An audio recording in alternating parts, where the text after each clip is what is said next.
नहमदुहु व नुसल्ली अला रसूलिल करीम अम्मा बाद। एक दफ़ा रूम के बादशाह कैसर रूम ने हज़रत उमर रज़ी अल्लाह तआला की तरफ ख़त लिखा कि मेरे सर में बड़ा शदीद दर्द है, जिसकी वजह से मैं बड़ा परेशान हूँ। इलाज मुआलजा भी करवाया है लेकिन इससे फ़र्क नहीं पड़ रहा। आप मेरी तरफ कोई इसकी दवाई भेज दें। तो हज़रत उमर रज़ी अल्लाह तआला ने उसकी तरफ अपने सर के ऊपर जो टोपी पहनते थे वो भेजी और पैगाम भेजा कि इसको सर पर पहन लो, तुम्हारा सर का दर्द चला जाएगा। जब ये टोपी रूम के दरबार में पहुंची तो उसने पैगाम के मुताबिक अपने सर पर पहनी। जैसे ही उसने पहनी तो उसका सर का दर्द चला गया। जब उसने टोपी को उतारा तो सर का दर्द दोबारा हो गया। जैसे ही वो टोपी को पहनता था तो सर का दर्द चला जाता था, जब उतारता था तो सर का दर्द दोबारा हो जाता था।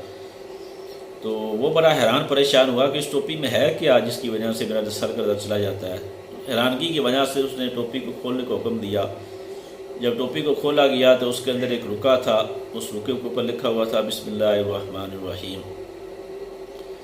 वो बड़ा हैरान हुआ कि ये मज़हब इस्लाम कितना शान वाला, शौकत वाला, अज़मत वाला है कि एक ऐत की वजह से मेरा सर का दर्द चला जाता है। अगर मैं सारे मज़हब को अपना लूँ तो इस पर अमल करने वाला बन जाऊँ तो मेरे लिए कितनी खैर व बरकत का ज़रिया बनेगा।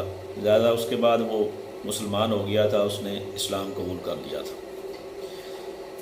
इसी तरह इमाम राज़ी रहमतुल्लाह अलैह ने तफसीर कबीर के अंदर बिस्मिल्लाह की बरक़ात के अंदर लिखा है कि फ़िरऔन जो बादशाह गुज़रा है जिसने खुदाई का दावा किया था, उसने खुदाई के दावा करने से पहले उसने जो अपना मकान बनाया था इसके बरूनी दरवाज़े के ऊपर, बैल वाले दरवाज़े के ऊपर लिखा हुआ था बिस्मिल्लाहिर्रहमानिर्रहीम। उसके बाद जब उसने खुदाई का दावा किया, अल्लाह ताला ने मूसा अलैहिस्सलाम को उसकी तरफ तबलीग के लिए भेजा। तो मूसा अलैहिस्सलाम ने उसको समझाया, तबलीग की, लेकिन वो नहीं माना। तो मूसा अलैहिस्सलाम ने उसके ख़िलाफ़ बद्दुआ की।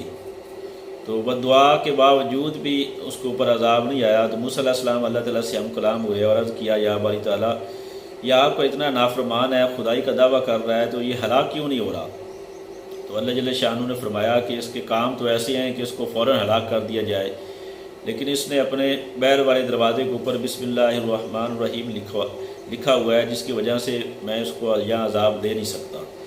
तो इसलिए फ़िरऔन को जो गर्क किया गया तो उसको अज़ाब दिया गया, वो उसके घर में नहीं दिया गया बल्कि बाहर जाकर अल्लाह जल्ल शानू ने दरिया के अंदर गर्क किया। तो इमाम राज़ी रहमतुल्लाह अलैह लिखते हैं कि कितना ये बिस्मिल्लाहिर्रहमानिर्रहीम वाला जुमला कितना ताकतवर है कि अल्लाह जल्ल शानू एक काफिर को इसकी वजह से अज़ाब नहीं दे रहा। तो इसी तरह खालिद इब्न वलीद रज़ी अल्लाह तआला अन्हु के पास काफिर आए और उन्होंने कहा कि हमारे पास ये ज़हर वाला प्याला है, अगर आपका मज़हब सच्चा है, आप कहते हो कि हमारा मज़हब सच्चा है, तो आप ये ज़हर वाला प्याला पी लेने के बाद ज़िंदा बादशाह होना तो हम आपका का मज़हब कबूल कर लेंगे। और खालिद बिन वलीद रज़ी अल्लाह तआला ने बिस्मिल्लाहिर्रहमानिर्रहीम पढ़कर वो ज़हर का प्याला सारा पी लिया और बिल्कुल सही सलामत रहे, कुछ भी नहीं हुआ। उसके बाद वो सारे काफिर जो थे वो मुसलमान हो गए, उन्होंने कलमा पढ़ लिया।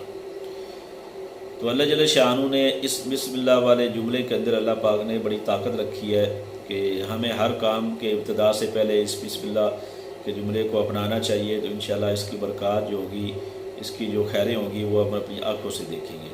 तो अल्लाह से दुआ है कि अल्लाह ताला हमें हर काम के इब्तिदा से पहले बिस्मिल्लाहिर्रहमानिर्रहीम